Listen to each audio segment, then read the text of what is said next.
Bonjour à tous et à toutes. Je m'appelle Tervel Serafimov. Je suis maître international aux échecs.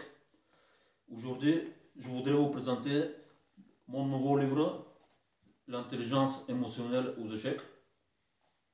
Pour ceux d'entre vous qui souhaiteraient l'acheter, j'ai placé un lien sous la vidéo grâce auquel ils pourront me contacter.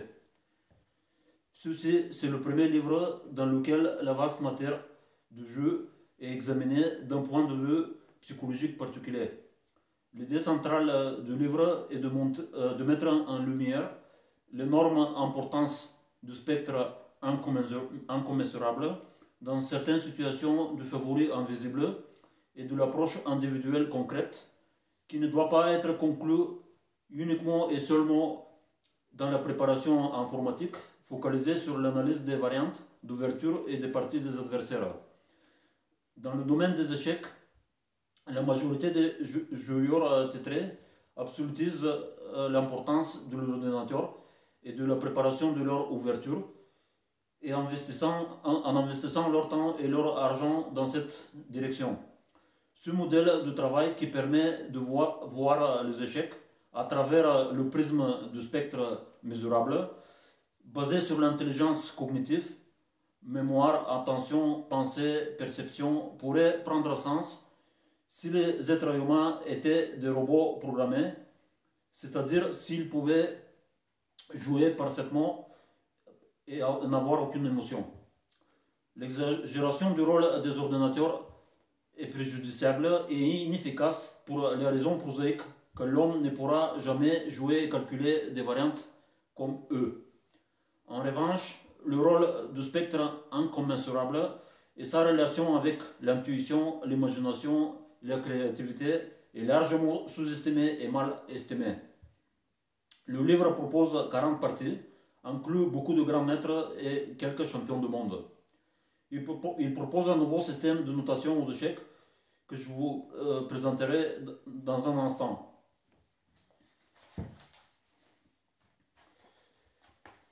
Au stade actuel, la société domine dans l'évaluation de l'individu, dans son arrangement dans la hiérarchie sociale. Par exemple, aux échecs, une partie se termine par un match nul, soit l'un des deux joueurs la perd ou la gagne. Ce fait est pointé dans le classement et est lié au coefficient Elo.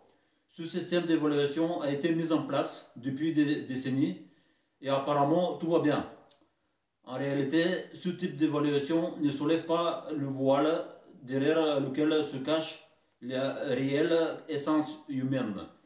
Il ne reflète pas la manifestation psychologique de compétiteurs individuels. N'importe quel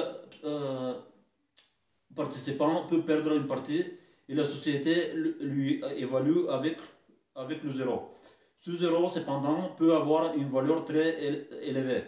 Le compétiteur perdant pourrait avoir joué de manière intéressante et joliment jusqu'à un certain moment pourrait avoir proposé une nouvelle idée et seule une coïncidence ridicule, un Zeitnot ou une fatigue excessive pourrait avoir conduit à la défaite. Dans ce cas, son estime de soi et celle de ses proches devraient être chargées d'une valeur bien plus élevée que la mesurabilité sociale. Une telle thèse est la position saine et efficace dans des situations critiques similaires. Voici le nouveau système de notation. Les échecs augmenteraient leur niveau d'équité si la pratique de notation de chaque défaite par un 0 et chaque victoire par un 1 était abandonnée.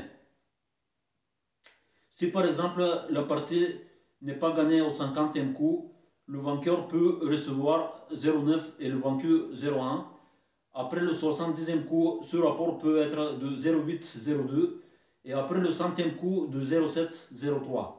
Évidemment, en cas de tentative d'abus, par exemple au 45e coup, un compétiteur est catégoriquement perdant mais continue à accumuler des coups et à jouer jusqu'au mat. Dans de tels cas, l'arbitre assisté du comité de tournoi prend une décision adéquate.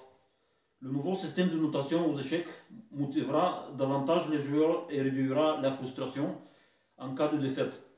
Il augmentera l'importance des départages existants, Buchholz, Berger, etc.